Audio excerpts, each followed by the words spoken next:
रसूल पाक सल्लल्लाहु अलैहि वसल्लम का एक फरमान है मुसन्नफ अब्दुर रज़ाक में, ये हदीस आपने आज याद रखनी है। नबी पाक सल्लल्लाहु अलैहि वसल्लम ने फरमाया किसी आदमी के नमाज और रोजे से मुतासिर ना होना, पहले देख लेना कि वो अमानतदार है कि नहीं। किसी के नमाज रोजे से मुतासिर नहीं होना, पहले देख लेना कि दयानतदार है कि, देखना लोगों की जेबों पे कितनी नजरें डालता है।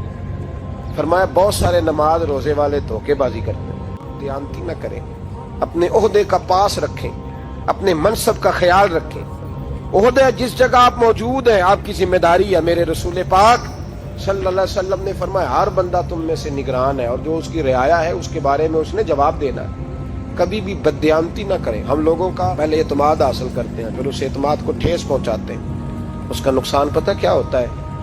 दुनिया में सबसे कमजोर शख्स वो होता है जिस पर कोई एतबार नहीं करता। जिसका एतमाद जाया हो जाए वो आदमी बिखर जाता है। कभी भी धोखाधड़ी की पॉलिसी ना बनाए। हम लोगों से मुफादात लेने के लिए अपने रवैये मीठे करते हैं और जब काम निकल जाता है फिर हमारे रवैये बदल जाते हैं। ये धोखा है, ये बददयानती है। इसको अल्लाह रसूल ने पसंद नहीं किया। मेरे नबी पाक अलैहिस्सलाम ने फरमाया जिसमें तीन बातें पाई जाएं वो तो मुनाफिक है। अगरचे उलमा कहते हैं यहाँ मुनाफिक इत्कादी मुराद नहीं, मुनाफिक अमली मुराद है, लेकिन हुजूर ने फरमाया मुनाफिक है।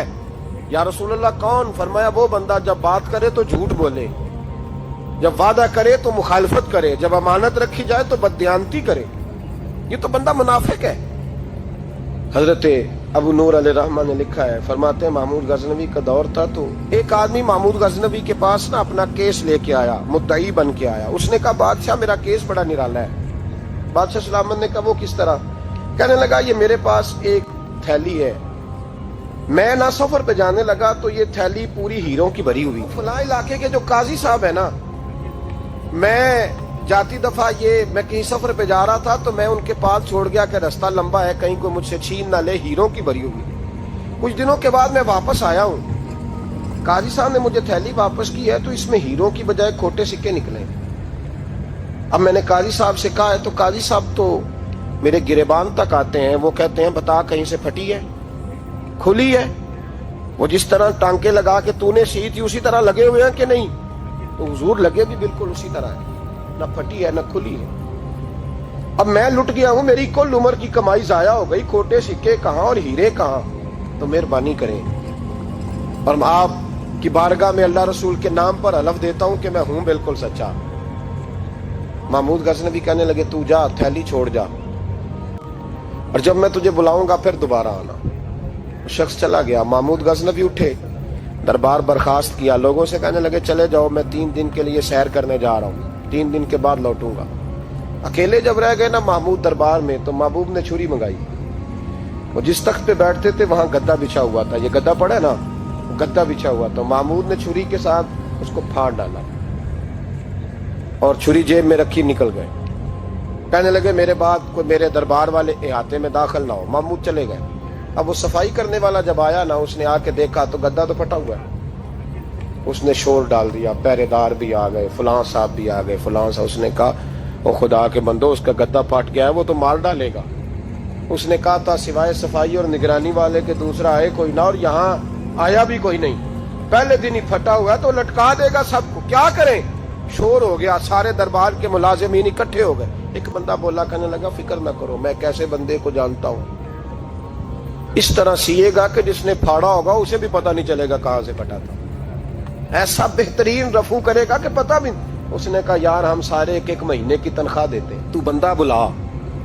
वो बुला लिया उसको, उसका नाम मोहम्मद रफूगर था। वो आया, उसको गद्दा दिखाया, उसका यार इस तरह सीना पता ना चले। उसने कहा फिक्र ही ना करो, मैं बड़ा कारीगर हूं। बड़े बड़े कारीगर लोग नहीं हमारे मुल्क में पाए जाते, कोई निशान छोड़ते हैं पीछे?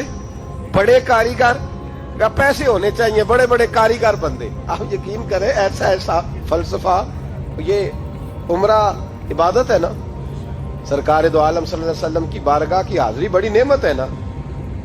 तो सऊदी गवर्नमेंट ने पाबंदी लगा दी, खैर उनकी भी ज्यादती है। इस तरह की पाबंदियां शरीयत इस्लामिया में जायज नहीं। अल्लाह के घर मुसलमान जब चाहे जा सकता है, लेकिन वो कहते हैं जी 2000 रियाल दे जिसने 2 साल बाद भी आना है। उन्होंने पाबंदी लगाई तो हमारे एजेंटों ने भी कई खास ट्रेनिंग हासिल की हुई है, पता नहीं कहां से सीख के आए, उन्होंने भी रास्ता निकाल दिया। ایک صاحب سے میں نے کہا کہ جناب وہ 2000 ریال لگ گیا تو کیا کرنا ہے؟ کہنے کوئی مسئلہ نہیں، پاسپورٹ نواں بنوا لو، گنجائش ہے کہ نہیں، ہر شے کا حل ہے۔ تو میں نے کہا یار اب عمرہ کرنے جاتے وقت بھی بندہ دھوکہ دے کے جائے، اللہ کے گھر جاتے وقت بھی اس طرح کی حرکت کرے، کیا حال ہو گیا؟ ہر چیز کا لوگوں نے حل نکال لیا، ہر چیز کا لوگوں نے سٹائل بنا لی۔ ایسا نہ کریں، یہ درست نہیں۔ احمد رفو گر کہنے لگا اس طرح سیوں گا کہ پھاڑنے والے کو بھی پتہ نہیں، ان کا پیسے لے یار تو سی دے۔ اس نے سی دی، اگلے شام ہی لا کے بچھا دیا گدا۔ تیسرے دن بادشاہ سلامت آئے، آ کے پہلی نظر گدے پہ ڈالی، اس نے بلایا سب ملازمین کو، کہا کس نے سیا ہے؟ کہا جناب کیا ہوا؟ کہا یہ پھٹا ہوا تھا۔ کس نے؟ کہا نہیں پھٹا ہی نہیں۔ وہ کہنے لگے بنو بات، میں خود پھاڑ کے گیا تھا، تو بتاؤ صحیح سیا کس نے ہے؟ کہا جناب آپ پھاڑ کے گئے تھے تو بتایا کیوں نہیں؟ فرمانے لگے اسی لیے تو بتایا نہیں تھا کہ تم خود تحقیق کر لو، بلاؤ بتاؤ سیا کس نے۔ تو بلا لیا، احمد رفو گر آ گیا۔ اس کو جب بلا کے سامنے بادشاہ کھڑا کیا، کہا بھائی تو نے سیا ہے؟ کہنے لگا حضور آپ کے سارے ملازم کٹھے ہو کے آئے تھے، میری غلطی کوئی نہیں۔ کہا نہیں یار تو بڑا کاریگر ہے، میں نے اپنے ہاتھ سے پھاڑا تھا پر مجھے بھی نہیں پتا چل رہا کہاں سے پھٹا تھا۔ اچھا یہ بتا یہ تھیلی جو ہے یہ بھی تو نے سی تھی؟ اس نے کہا جی آپ کے خادم کا ہی کارنامہ ہے، وہ فلانے علاقے کے قاضی صاحب آئے تھے، اس میں سے ہیرے نکال کے تو کھوٹے سکے بھرے تھے، تو مجھے بھی تھوڑا سا حصہ ملا تھا۔ محمود نے سارے گواہ بھی اکٹھے کر لیے، ثبوت بھی اکٹھے کر لیے۔ پھر قاضی کو بلایا، پہلے سارے ثبوت اور گواہ کیس حل کر لیا۔ پھر ہمارے ہاں یہ حال ہوتا ہے کہ مدعی 2-3 ہفتے کے بعد خود ہی ہاتھ باندھ جاتا ہے، کہنا تسی میری جان چھڈو، مجرم پھڑو پاوے نہ پڑھو۔ وہ کہتا ہے مجھے معافی دو، میں رہا۔ ظلم ہے نا، ظلم زیادتی ہے کہ جو بیچارہ اتنے سوال مجرم سے نہیں ہوتے جتنے مدعی سے ہوتے، آپ یقین کریں اتنے سوالات ہوتے، وہ بیچارہ ہف جاتا ہے۔ یہ طریقہ درست تو نہیں، ایک لٹ گیا اور دوسرا طرح طرح کے سوالوں کے جواب دیتا پھرے بیچارہ۔